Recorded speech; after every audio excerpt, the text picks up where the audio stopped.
Ani bonjour, ni je me kase claim in Nishnaabe-Irish at the Condotem, Keke Gossiping in Don Japan, Nogojiwanong Nagwandata, Nishnaabe-Irish in Dao, Atangi Eta Ko Nimita Anishinabem. Hi, hello, good morning. My name is Shawna Redskye.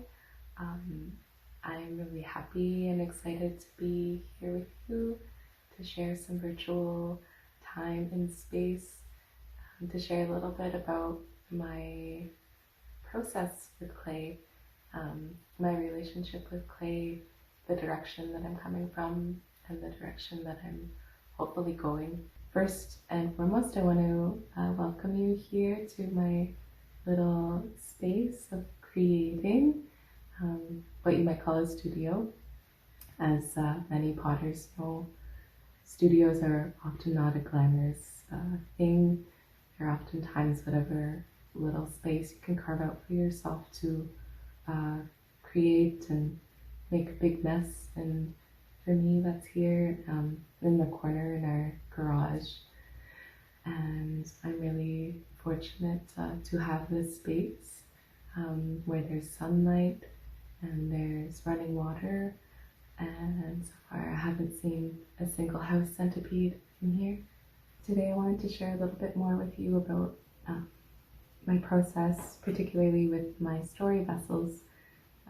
These story vessels are what they sound like. They're vessels that carry stories, and you know, our ancestors have been doing this for a very long time, the telling of stories on clay bodies. For me, I was encouraged a few years ago to delve a little bit deeper in a different way with my relationship with clay, and finding ways of integrating my visual art practice with my clay world. And so I started making these pots. And when you think about it, there's always stories to be told, particularly stories of the land and the water. I thought that it would be helpful for me to speak about this process alongside one of my processes on this pot that's in progress. And I started this one a couple days ago. It's one that I've been wanting to make for a long time, and decided it would be a good time to start anyways. This particular piece is a special one. It is a honoring of Manoman of wild rice. I just want to say before we delve into that every aspect of these pots is important to the narrative, to the story, and you know, the clay body and the colors, the shape, the form, as well as its capacity, they all play a role in this. So this pot, like I said, in honoring of Manoman, is I'm currently a visitor here on Nishnaabe territory, and so I'm lucky to be able to hear stories of the land and waterways here. One of those stories, a long legacy of colonialism, is the erasure of our ancestral foods. Manoman continues to face a lot of violence and attempts at erasure. There's a lot of people, you know, this is a really important plant to us as Nishnaabe, and this plant that grows on water, you'll often find it along shorelines and shallow lake beds. There's a lot of people that have come to settle here that view this plant as nothing more than a nuisance and pesky, invasive plant interfering with their, you know, access to the water. I will share that Manoman is a significant ancestral food to the Nishnaabe. It has been with us through hundreds of years of colonization, of famine. It's been there for us through a lot, and I hope to honor that plant. So I'll just give you an idea of the process. So that shape came, and sketched it out. I will say I am still learning a lot about the wheel, and that's how I make most of my pots, is on the wheel. So I do my best, you know, to bring forward the shape that's in here onto the wheel, but I'm still learning. And sometimes that doesn't translate as clearly as I hoped it would, but I've heard a lot of potters say that whatever shape comes is the one that is supposed to come. I try to hold those words close and show gentleness in the process with myself and the clay too, of course. So this is the pot I made a couple days ago.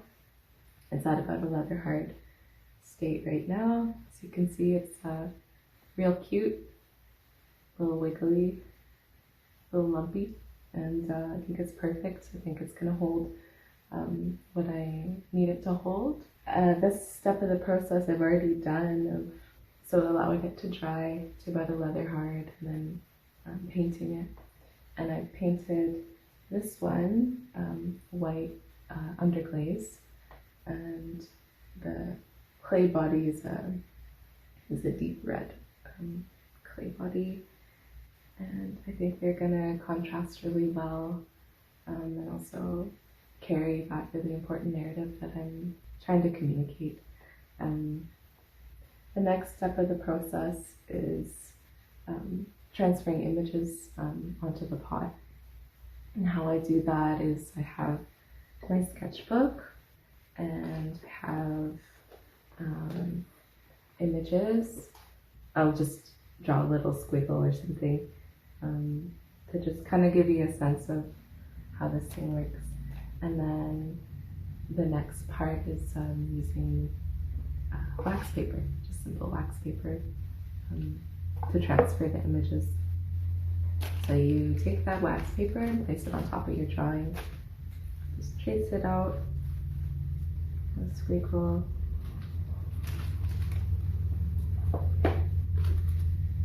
And then I have this really awesome, amazing tool. It's simple. It's a stylus tool that has little balls at the end. And I use that to take that image and place it on top of the pot and just real gently trace it out on there. So when you take that paper away, you can see just the faintest little line to follow. Oftentimes when I'm making these pots, the images aren't all there at the beginning. You know, it's an evolution, you know, of a process. Sometimes they take a really long time. Sometimes it's very clear. For this pot, I feel it's going to take some time, and I think that's okay. And I think that's important to listen to that. You know, in my learning with clay, it's been a lot of coming to an understanding of respect with clay, listening and understanding the slowness and patience and humility it asks of us when we're working with it. The next step of the process is where the reduction starts to happen.